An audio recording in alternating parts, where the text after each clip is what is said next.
धरती हो चाहे हमारा देश हो, हम सबको तुलसी हो, गंगा हो, गैया हो, हम सबको माँ इसलिए कहते थे जिस पर हमारा सबसे अधिक पावन रिश्ता जिससे हम जोड़ना चाहते हैं। 4 पंक्तियां मैं अपनी माँ के लिए पढ़ रहा हूं और आप सबको भी अपनी माँ की तस्वीर इन पंक्तियों में अगर दिख जाए तो दिन भर काम करके जो शाम को घर आए, पापा पूछते हैं आज दिनों में कमाए क्या। और पत्नी हमारी हमसे ये पूछती है बोलो कमाई में से हमारे लिए हो बचाए क्या। और बच्चे घेर कर हमसे है पूछते पिताजी बोलो बोलो बोलो हो हमारे लिए लाए क्या।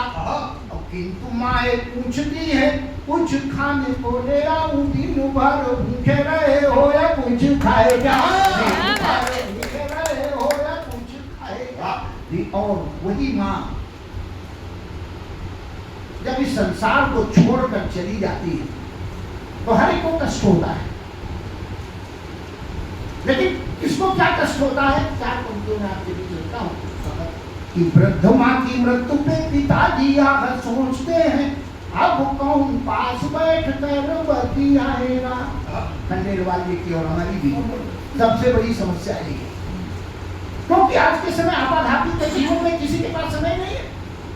बच्चे हैं तो उनको अगर वो पढ़ रहे हैं तो करियर की चिंता है, नौकरी में है तो बास की चिंता है। आए और बरामदे में पिताजी हैं, पिताजी ठीक है, अब वो उत्तर दे पाए न दे पाए तब तक जो है वो गाड़ी स्टार्ट कीजिए। और वापस आए तब भी बरामदे में पिताजी को हाँ पिताजी ठीक है, और सामने वो मुस्कान खड़ी है देरी पर इनको देखेंगे उसको तो मुस्कान वो भी थके मांदे हारे आए हैं। तो ये समस्या देखिए, ये कोई इग्नोरेंस नहीं है, ये आजकल के युग की समस्या है कि वृद्ध माँ की मृत्यु पे पिताजी यहाँ सोचते हैं अब कौन पास बैठ कर बती आएगा।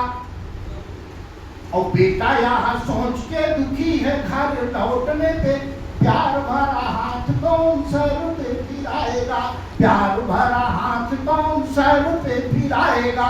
और पोता पोती यहाँ सोच कर रो रहे हैं अब मम्मी पापा डांटेंगे तो कौन दुलराएगा, मम्मी पापा डांटेंगे तो कौन दुलराएगा। और बहू यहाँ सोच सोच करके है परेशान घर के झूठे बर्तनों को कौन मंजवाएगा, घर के झूठे बर्तनों। ये पंक्तियां जब मैंने दोहा में पढ़ दी तो कई बहुएं खड़ी हो गई और नाराज हो गई, बोली मधु जी क्या आप समझते हो, मैं तो अपनी सासू माँ को नौकरानी थोड़ी समझती हूँ। हमने कहा बेटा बिल्कुल तुम्हारी बात सही है, अगर मैं नौकरानी समझ के लिखा होता तो ये नहीं लिखता कौन मंजवाएगा, मैं लिखता कौन मांझेगा। बहुत सही। लेकिन ये सासू माँ का दिल होता है कि वो जब बड़ा काम नहीं कर सकती तो बहू के छोटे छोटे काम में हाथ बटाती है। वो अगर रोटी बेल रही होती तो आटा गूंदने की क्या प्रयत्न करती है, वो बड़े बड़े बर्तन मांजने लगती है तो वो छोटे छोटे चम्मच ही खंगाल के रखती है जो अपनी जीवन पर काम करने की। और ऐसे ही जब जिस देश में कौशल्या की तरह से अपने बहू का वो प्रेम देने वाली और सीता की तरह से अपनी सास को सम्मान देने वाली माताएं रहेंगी, बहुएं रहेंगी, तभी इस देश में राम राज्य आएगा, तभी इस देश में राम राज्य आएगा।